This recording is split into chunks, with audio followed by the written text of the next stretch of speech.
Hello everyone. Good morning to all of you.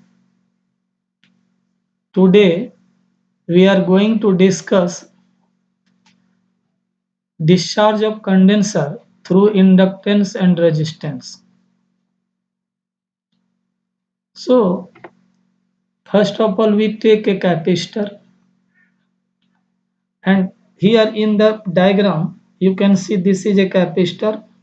It is connected with K1 key and a battery. Because before discharging we need to charge it, and to charge the capacitor we need a battery. So we make an arrangement. This, you can see, this arrangement is only to charge the capacitor, and it is to be charged through inductance and resistance. So we take an inductor and resistance here in the diagram. Inductor resistance is connected with capacitor C and another key K2.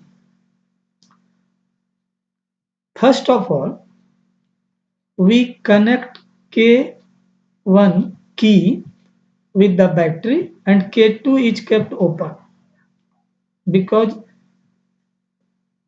when K1 key is closed, capacitor begins to charge, and once it is fully charged, we remove the cell either by opening it or by opening the key K1. So actually we disconnect the cell with the capacitor because it is fully charged, and at that time suppose we assume that, you can see here this line, fully charged Q0.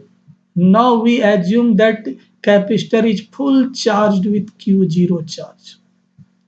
Now K2 is closed, because after charging we need to discharge it through inductor and resistance. So once when we connect K2, or K2 is closed, K1 is open, it begins to discharge. Now what to do? Actually this is capacitor, this is inductor, this is inductor, and this is resistor. So we take equation of EMF. We write the equation of EMF at any time t when the charge is full charge is Q0. Okay. See here, this is the EMF across inductor L di by dt. This is the EMF across resistance Ri, and this is the EMF across capacitor Q by C, because you know the formula C is equal to Q by B, so B is equal to Q by C. And these three, sum of these three will be 0. Why 0? Because there is no any source of power here. There was a power source but it is disconnected, so it is 0. Now this L is as it is I. See here, I. This I is the current. Current is defined as the rate of flow of charge. So I is equal to dq upon dt. So it will be d2q by dt square plus Ri. Again I is equal to dq by dt, rate of flow of charge, and q by c as it is.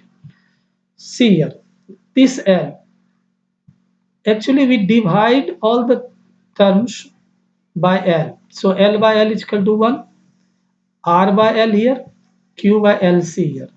Now we assume this one, R by L is equal to 2B, and 1 by LC is equal to K square. Okay, K square, 1 by LC is equal to K square. So the equation will be dq by dt square 2b dq by dt k square q is equal to 0, equation 1. The term which we have assumed is written here, this one and this one. Now we get the solution. Actually I am writing the solution of this equation directly here for your convenience.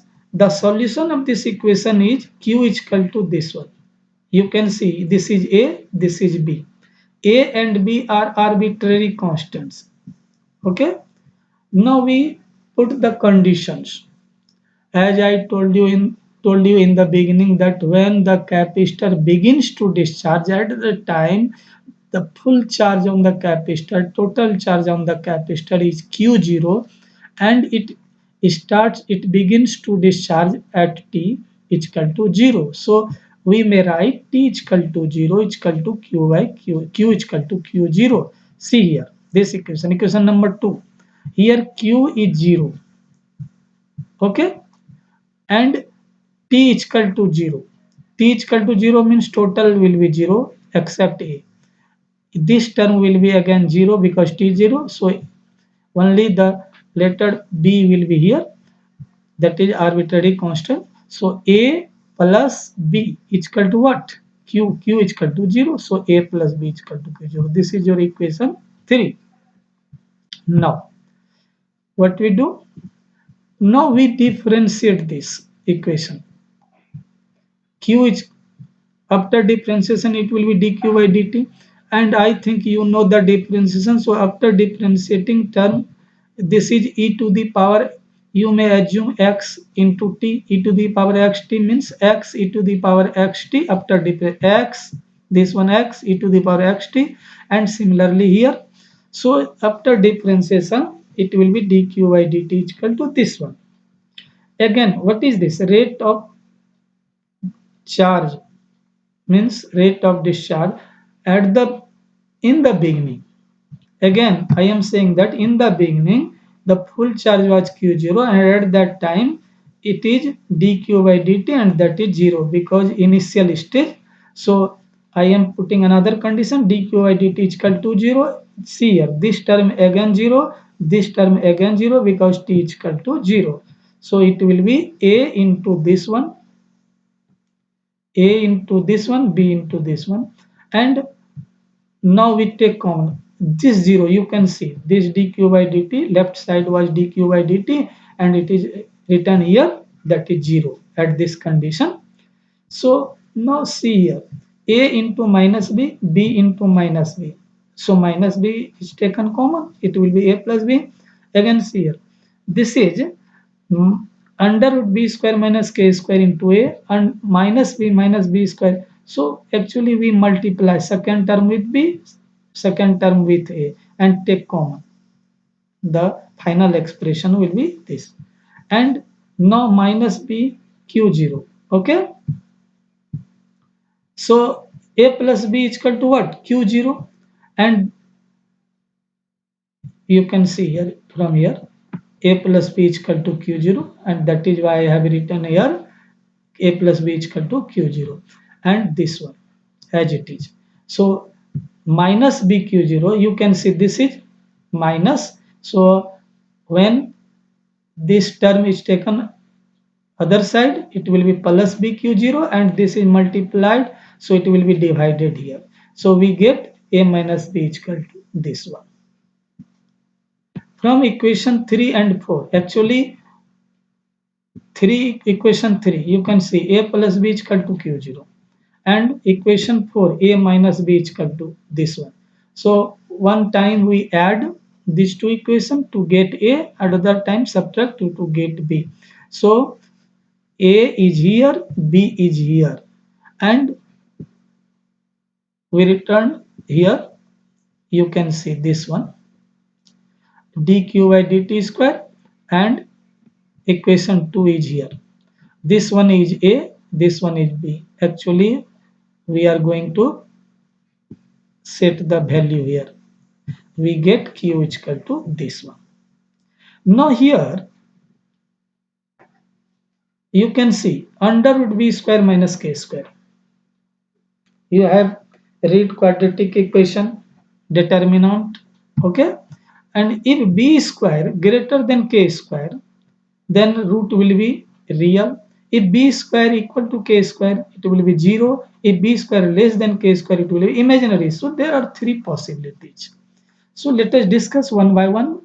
So first we assume b square greater than k square.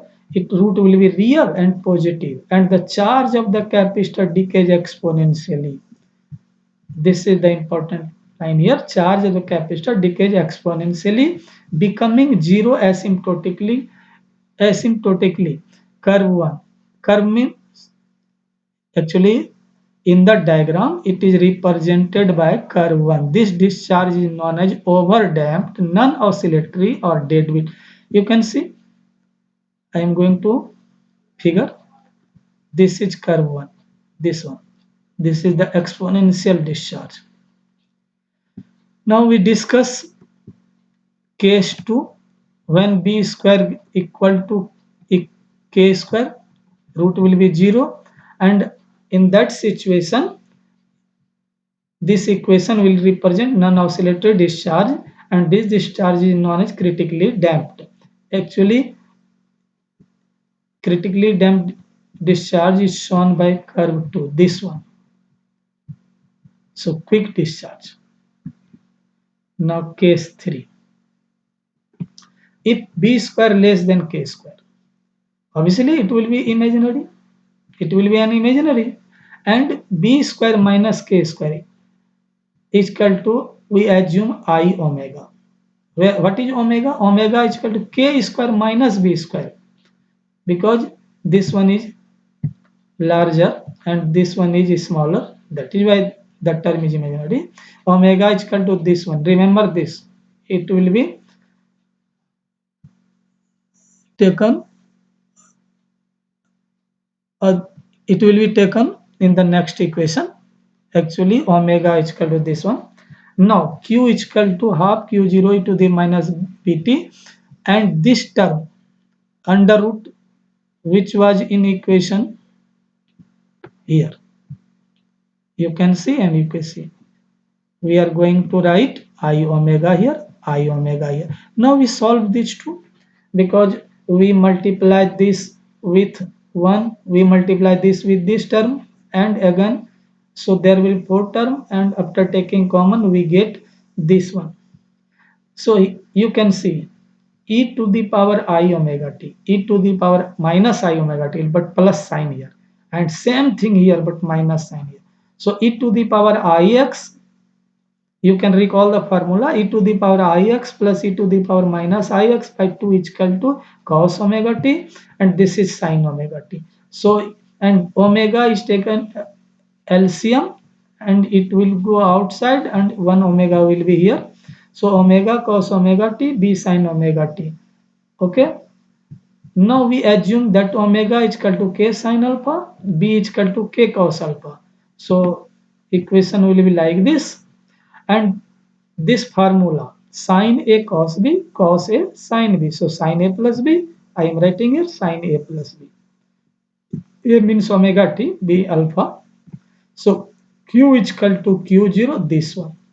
This equation represents a damped oscillatory charge as shown by the curve 3.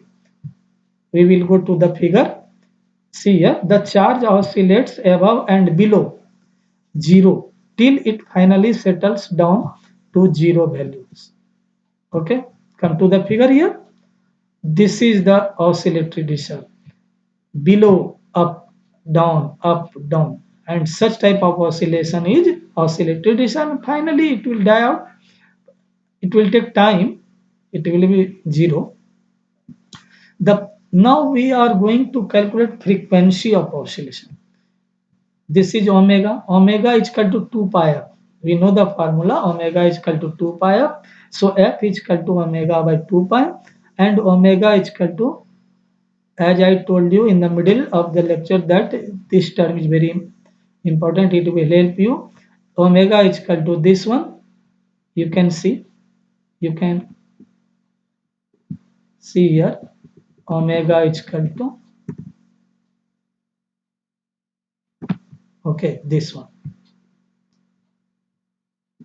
Now I am going to conclude the lecture. F is equal to omega by 2 pi, omega is equal to this one, so 1 by 2 pi, k is equal to 1 by LC, as we have assumed b is equal to this one. So now this is the condition when r is equal to 0. If the ohmic resistance is 0, then f is equal to this one. This is the frequency of oscillation under the oscillatory discharge. The condition for oscillatory discharge is this one, and R is equal to less is.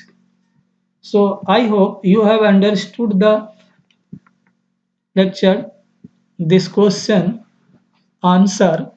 If you have any problem, suppose still you feel problem, you may contact through WhatsApp or Telegram, or you may ask question.